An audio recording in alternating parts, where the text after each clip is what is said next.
السلام عليكم ورحمة الله وبركاته. مرحبا بكم. كولر يرفض احتراف ثنائي الأهلي في أوروبا ويمنح لاعب ثالث بطاقة الرحيل. رفض السويسري مارسيل كولر المدير الفني للفريق الأول لكرة القدم بالنادي الأهلي احتراف ثنائي المارد الأحمر خلال الفترة الحالية ومغادرة القلعة الحمراء في الموسم الجديد، مؤكدا حاجته لهما في المرحلة المقبلة في ظل الارتباطات الكثيرة للفريق ببطولات محلية وقارية وعالمية مختلفة.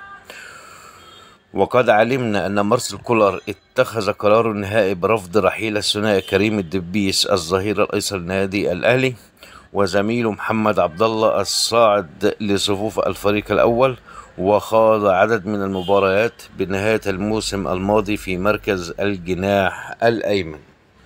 وأغلق كولر باب رحيل الدبيس وعبد الله للخارج وخوض تجربة احترافية في الفترة المقبلة، خاصة بعد وصول أكثر من عرض من فرق برتغالية للتعاقد مع الثنائي، كما أن الأول كان مطلوبا في سيراميكا، إلا أن قرار المدرب السويسري أنهى أمر رحيله عن الأهلي ليتقرر في النهاية استمرار اللاعبين مع الفريق الأول.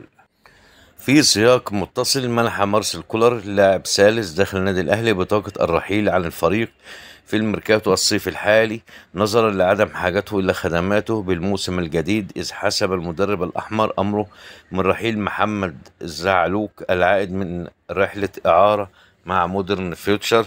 ويرغب الاتحاد السكندري في الحصول على خدمات محمد زعلوك خلال الفترة الجارية، ومن المنتظر أن يكثف زعيم الصقر مفاوضاته مع اللاعب خلال الساعات المقبلة بعد قرار كولر برحيله عن القلعة الحمراء.